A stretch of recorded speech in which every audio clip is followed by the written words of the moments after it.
उद्धव ठाकरे की सरकार लोगों को खाना नहीं दे पाई, इसलिए गरीब लोग रास्ते में चलते चलते जिनके बच्चे मर गए। जब कंगना के घर पे बुलडोज़र फैलाया गया, ईडी सीबीआई इशरत जहाँ जैसे एक झूठा केस में अमित शाह को इन्होंने अंदर डाल दिया था, तब कहाँ गया था डेमोक्रेसी? शिवसेना और भाजपा की युति के साथ सरकार चुनी गई थी।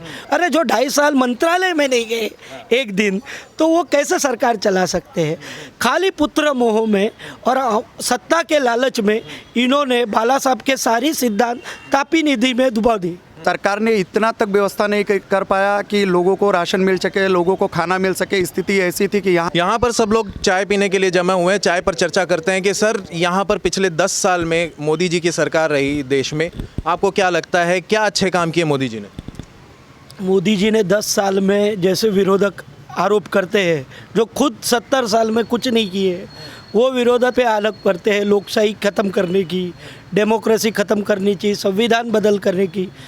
विरोधक के माहिती के लिए 80 बार विरोधकों ने संविधान चेंज किया है, अमेंडमेंट लाके संविधान में जो जो नहीं चाहिए वो भी डाला है। और वो लोग विरोधक बात कर रहे हैं संविधान ख़त्म करने की, और ऐसे कभी नहीं होगा। डॉक्टर बाबा साहेब अम्बेडकर का आप सुनिए सर, डॉक्टर बाबा साहेब अम्बेडकर का संविधान अमर है, अमर रहेगा जब तक ये सूरज चांद रहेगा। आपने कहा कि जो चीज़ नहीं डालनी चाहिए थी वो भी बदलाव किए, ऐसी कौन सी चीज़ें हैं, ऐसी क्या बात है? ऐसी बहुत सारी है। जैसे 1975 में इंदिरा जी ने, माननीय इंदिरा जी ने यह इमरजेंसी लगाई थी। जब उन्होंने इमरजेंसी लगाई थी तब उन्होंने एक संविधान में सेक्युलर करके शब्द ज्वाइन कर दिया था, जो पहले नहीं था। संविधान में उसका प्रावधान कर दिया था और वो इनलीगली था। पूरे विपक्ष को जेल में डाल के अपनी मर्जी चला के उन्होंने ये सब किया था। हमारे सब नेता, देश के जितने भी नेता थे, जयप्रकाश नारायण थे, अटल जी थे, ये जो माननीय सब नेता थे, सबको जेल में उन्होंने डाल दिया था। और वो संविधान ख़त्म करने की हमारे पे बात करते हैं। आप ईडी और सीबीआई के बात आप करते हो। ईडी सीबीआई इशरत जहाँ जैसे एक झूठा केस में अमित शाह को इन्होंने अंदर डाल दिया था, तब कहाँ गया था डेमोक्रेसी? तब कहाँ गया था? ये मेरा प्रामाणिकता से कहना है कि डेमोक्रेसी की बात अब तक कर सकते हो जब आपने कुछ डेमोक्रेसी जैसा किया हो। जब 2.5 साल उबाठा का ये था जिसको कांग्रेस का समर्थन था, जब कंगना के घर पे बुलडोज़र फैलाया गया, तब कहाँ था संविधान की बात करने वाले? जब एक नेवी वाले ने उद्धव जी का खाली एक ट्वीट कर दिया कार्टून, तो उसके जो शिवसेना के उबाठा के गुंडे हैं वो उसको घर पे मारने गए, तब डेमोक्रेसी की बात कैसे कर सकते हैं वो लोग? जब 2.5 साल में उन्होंने दादागिरी से सरकार चलाई जो इनलीगल थी।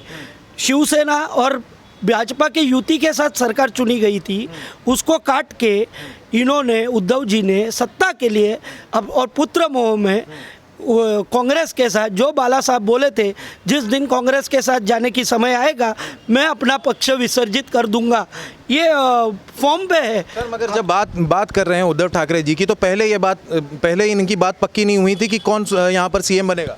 आप पूरी सभा में देखिए, तभी के सब वीडियो निकालिए। माननीय अमित शाह, मोदी जी उस सभा में रहते थे।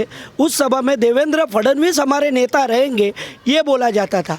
जब आप पब्लिक फॉर्म पे जब बोल रहे हो कि देवेंद्र फडणवीस ही हमारे नेता रहेंगे, तब आप कैसे बोल सकते हो कि आपको 50-50% की बात हुई थी? खाली पुत्र मोह में और सत्ता के लालच में इन्होंने बाला साहब के सारी सिद्धांत तापी निधि में डुबा दी। ये मेरा प्रामाणिकता से कहना है। तो वो लोग डेमोक्रेसी, संविधान, ये बात कैसे कर सकते हैं? महंगाई के ज़माने में महाराष्ट्र में धूम मचा के रखी थी। यूपी में जो हमारे योगी जी थे वहाँ पे 22 करोड़ जनता को कंट्रोल कर रहे थे कोविड में, और महाराष्ट्र में इनको 11 करोड़ की सब जनता नहीं संभाली जा रही थी। यहाँ पर तो कई लोग कहते हैं कि यहाँ पर कोविड के टाइम पर यहाँ पर उबाटा सरकार ने बहुत अच्छे से सब कुछ नियंत्रण में रखा। ये सर क्या रहती है, एक पब्लिक स्ट्रेटर्जी रहती है।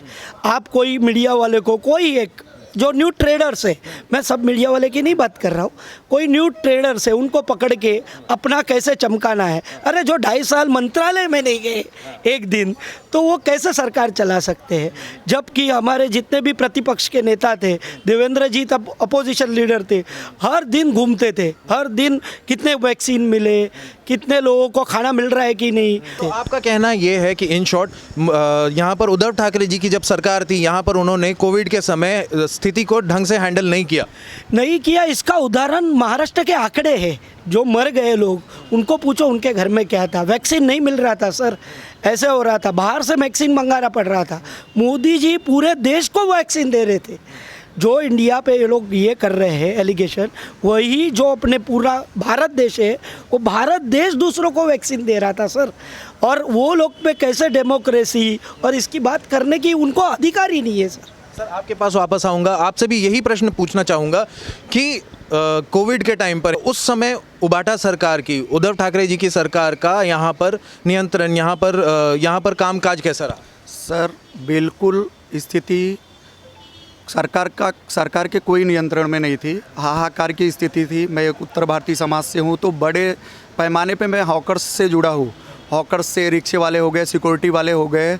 सरकार ने इतना तक व्यवस्था नहीं कर पाया कि लोगों को राशन मिल सके, लोगों को खाना मिल सके। स्थिति ऐसी थी कि यहाँ के रास्तों पे सिर्फ लाइन लगा हुआ था महाराष्ट्र छोड़ के जाने के लिए। यही महाराष्ट्र का बॉर्डर क्रॉस करते ही मध्य प्रदेश वगैरह में लोगों को खाना मिला, पानी मिला, सारी व्यवस्थाएं मिली। पर हमारे महाराष्ट्र में लोगों को खाना नहीं दे पाए। उद्धव ठाकरे की सरकार लोगों को खाना नहीं दे पाई, इसलिए गरीब लोग रास्ते में चलते चलते जिनके बच्चे मर गए, जिनका परिवार मर गया, तो बहुत ही बेकार स्थिति थी। कोई व्यवस्था, कोई नियंत्रण नहीं था उद्धव ठाकरे की सरकार का।